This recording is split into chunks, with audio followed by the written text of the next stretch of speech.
గడ్డి వాములోకి వెళ్దాము. గడ్డి ఎంత ఉంది అనేది మీకు కనిపిస్తున్న గడ్డి మట్టికి మంద కాదు, ఇక్కడ గోశాల కాదు. అది ఏంటంటే ఈ పక్కన ఉన్న స్థలంలో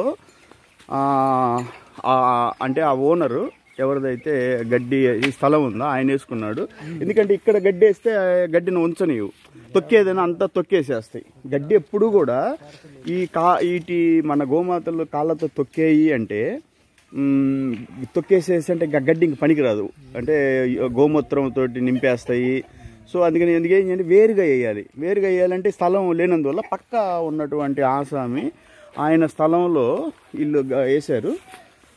ఇందులో ఇది గడ్డి ఆయన వేసుకున్నాడు. పక్కన ఇలా పట్ట కప్పుకోవాలి. ఇలా పట్ట కప్పుకోకపోతే ఏమొస్తుంది అంటే గడ్డి అంతా వర్షం వచ్చిన రోజుల్లో బాగా వర్షంతో నిండిపోయి ముక్కబట్టి వస్తుంది. చూడండి ఫ్రెష్ గడ్డి. ఇప్పుడు ఈ గడ్డిని ఆయన ఏం చేస్తాడంటే ఈ పట్ట కప్పుకున్నందువల్ల జాగ్రత్త వేస్ట్ చేసుకున్న తర్వాత ఇలా చుట్టూ బొరుగులు కట్టుకొని ఉంటే ఏమొస్తుంది అంటే గడ్డి ఈ పట్టలు లేవకుండా ఉంటాయి. ఇంకా పట్ట కూడా కిందకి కట్టాలి, ఇంకా కిందకి రావాలి. ఇది ఇక్కడ దాకా వేసారు చూడండి. మనకి ఇక్కడ చూడండి, ఇక్కడ దాకా అక్కడ నుంచి వాళ్ళు అప్పుడు నేను తోలిన గడ్డి మీరు చూసుంటారు, పట్ల గట్టి ఉంటాయి. ఇట్లా వచ్చేసి ఇదిగో ఇట్లా వచ్చేసి ఈ సందులో నుంచి ఆ తలుపు తీస్తే ట్రాక్టర్ ఇలా వచ్చుద్ది. వచ్చిన తర్వాత ఇక్కడ ఈ స్థలంలో వేసుకున్నారు. ఇక్కడ దాకా ఇంత స్థలం ఇల్లు గడ్డి, ఇంత స్థలం గడ్డిని ఖర్చు పెట్టేసుకొని రోజు వేయాలి. 20 మోపులు చాలా అసలు పాపం గట్టిగా వేస్తే ఒక 30-40 మోపులు వేయాలి. లేనందువల్ల గడ్డి షార్టేజ్ అయినందువల్ల దొరకకపోతే ఒక్కసారి అయిపోతే మళ్ళీ బాగుండదు. వర్షాల కాలం వచ్చేసిందంటే గడ్డికి చాలా ఇబ్బంది పడుతుంది అని వీళ్ళు దాచుకొని ఉన్నారు. ఇంత గడ్డి అయిపోయింది ఇంత స్థలంలో. సో మనం ఏంటంటే నేను ఇంకొంచెం గడ్డి కొనాలి, చూస్తాను దొరికితే డబ్బులు ఫండింగ్ అయితే సెకండ్ సీజన్లో అయినా గడ్డి ఎక్కడన్నా దొరుకుద్దేమో. ఈయన చెప్తున్నాడు శ్రీను గారు, ఊరిలోనే గడ్డి ఉంది అంటున్నాడు, 400 మోపులు దొరుకుద్ది అంటున్నాడు.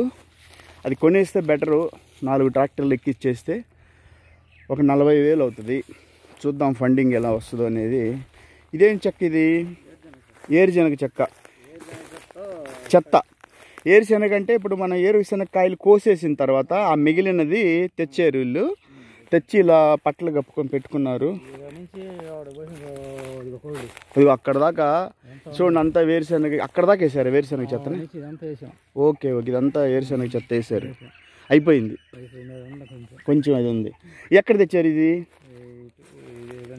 చెన్నైపాలెం ఏదో చెప్పారు నాకు. చెన్నైపాలెం నుంచి తెచ్చారు. మన వాడు తిరుమల వాళ్ళు వెళ్ళి తెచ్చారని చెప్పారు. వాళ్ళు ఉచితంగా ఇచ్చారని చెప్పారు. డబ్బులు ఏమైనా తీసుకున్నారు? బాడీ వరకు అంతే. అదే సహజంగా అది, ఎందుకంటే రైతు ఉచితంగా ఇచ్చాడు, బాడీకి మనం పెట్టుకోవాలి. సో అలా ఇప్పుడేమన్నా దొరుకుద్దా? నాకు ఈరోజు ఒక అబ్బాయి చెప్పాడు, సార్ మొన్న వాళ్ళు తెచ్చారు, మళ్ళీ మీరు చెన్నైపాలెం వాళ్ళతో విచారిస్తూ ఉన్నారు, మీరు విచారించి చెప్తా ఉన్నాను. నాకు ఎవరైనా చెన్నైపాలెంలో ఇట్లా కానీ మనకి ఇస్తే నేను ట్రాక్టర్లు పెట్టేసుకొని బాడీకి కొట్టేసి తోలిద్దాం, అది దొరుకుతుందేమో. మీరే నాకు చేయాల్సిన సహాయం ఏంటంటే, మీరు అందరూ ఉంటారు, ఎంతమంది ఉన్నారు ఇక్కడ? మీరు, సేనయ్య, ఇంకా ఎవరున్నారు? కొండయ్య. మీరందరూ ఏంటంటే నాకు చేయాల్సిన సహాయం ఏం లేదు. ఎక్కడెక్కడ దొరుకుద్ది, ఎక్కడ ఏదన్నా ఉచితంగా ఇస్తారు సార్ అంటే మనం బాడికి పెట్టుకుందాం, తోలిద్దాం ఆడ నుంచి. మీరు నాకు అదే సహాయం, నా నంబర్ తీసుకోండి, మీరు అందరు నా నంబర్ పెట్టుకోండి. మిమ్మల్ని అందరిని మన గో సంరక్షణ సమితిలో మనకు గ్రూప్ పెట్టుకున్నాను నేను. గో సంరక్షణ సమితి చాకిచెర్ల ఉలవపాడు అని పేరు పెట్టాను. ఇందులో అందరూ ఉన్నారు, చాలా మంది ఉన్నారు. తిరుపతి నుంచి, హైదరాబాద్ నుంచి, విశాఖపట్నం, పోతే ఎక్కడెక్కడో నంద్యాల, కడప, మన ఎంతోమంది మహానుభావులు దాతలు ఇచ్చే వాళ్ళందరూ కూడా గ్రూపుల్లో ఉన్నారు. మీరేం చేస్తారు, నా నంబర్ తీసుకొని ఎక్కడైనా మీకు అలాంటి సోర్స్ దొరుకుతుంది సార్, ఇక్కడ గడ్డి దొరుకుద్ది, భూములు ఇచ్చేశారు. ఇప్పుడు విశాఖపట్నంలో ఇస్తామంటారు నాకు, విశాఖపట్నం నుంచి తెచ్చుకుంటే బాడీగా అవుతుంది. నెల్లూరు భూముల నుంచి ఫ్రీగా ఇస్తామంటారు. ఇప్పుడు దాతలు ఉన్నారు చాలామంది, మా భూముల నుంచి తీసుకెళ్ళండి. అయితే ఏమొస్తుంది, మనకి అక్కడి నుంచి కోపించి తెచ్చే ట్రాన్స్పోర్ట్ బాడీగా అవుతుంది. సో మీరేంటంటే మనకి నేను నెక్స్ట్ ఇయర్ నా ప్లాన్ అంతా ఏంటంటే, వచ్చే సంవత్సరం నేనే వచ్చి ఉంటాను, ఒక నెల ఉంటాను ఇక్కడ ఉండేసి భూములు తీసుకొని ముందుగా రైతు దగ్గర వాళ్ళకి కొంత అంతా ఇవ్వకుండా కొంత అడ్వాన్స్ ఇద్దాం. ఎందుకంటే అంతా ఇచ్చేవానికి ఇలా వర్షం వచ్చేసింది అనుకో, అతను అంటాడు అంత డబ్బులు తీసుకొని వర్షానికి నాది నన్నేం చేయమంటావు, నీ గడ్డి నువ్వు వసవు అంటాడు. అట్లా కొంత ఒక 500 రూపాయలు ఎకరానికి అట్లా ఇచ్చి 2000 అనుకో, ఒక 500 ఇచ్చేసి ఆ సీజన్లో గడ్డి అంతా కోపిచ్చేసి కట్టలు కట్టి తెచ్చేసుకుందాం. అంటే నాకు 105 రూపాయలు పడిన గడ్డి ఒక 85 రూపాయల్లో 80 రూపాయల్లో పడినా కూడా గ్రేటే. మీరు నాకేం చేయాలి అంటే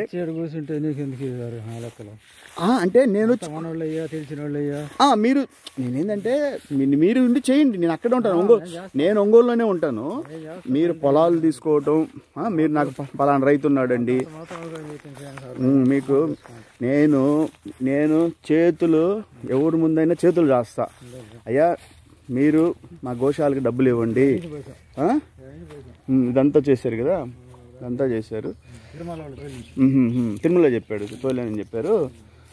సరే మీరంతా ఏంటంటే నాకు ఎక్కడ ఏం దొరుకుతుంది, నేను ఒంగోలు కూర్చొని నేనేం చేస్తాను, పై నేను చూస్తాను అది ఎట్లా డబ్బులు ఎవరు చేతులు చెప్తే డబ్బులు వస్తాయి అనేది నేను చూస్తాను. మిగతాది మీరు ఇక్కడి నుంచి మేనేజ్ చేసేసి గడ్డి ఎక్కడ దొరుకుద్ది, మనకి ఎక్కడైనా ఉచితంగా ఇస్తున్నారు అంటే చెప్తే నేనేం చేస్తాను అంటే దాన్ని బట్టేసి మనం చూసుకోవచ్చు.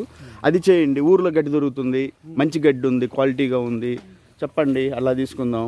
ఇప్పుడు రెండో కారుకి ఏమన్నా కోస్తున్నారా విచారించండి. ఇప్పుడు అయితే ఎప్పుడు వస్తుంది అది,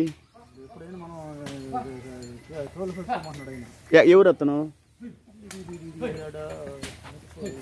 పోదామా, ఎక్కడ చూపిస్తారు నాకు ఆ వామి ఎక్కడ ఉందా, పోదాం పండి. గడ్డి ఇప్పుడు మన శ్రీని గారు ఊర్లో గడ్డి ఉందంట, ఆ వామి దగ్గరికి వెళ్తున్నాను.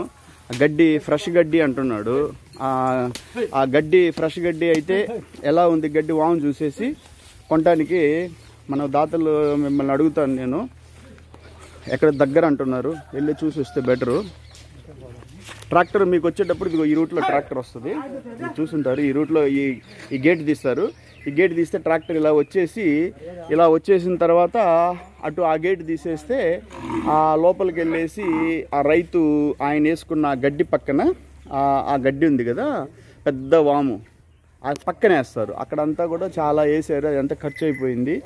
ఇక నేనేంటంటే కొనాలి. ఇక ఊర్లో మంచి గడ్డి దొరికితే మీరందరూ కూడా మహానుభావులు ఇవన్నీ చూడండి, చూసి మా గోశాలకి మీరందరూ కూడా ఎంతో కొంత దానాలు చేయండి. తప్పనిసరి గడ్డి కొనాలి ఇప్పుడు. జై హింద్.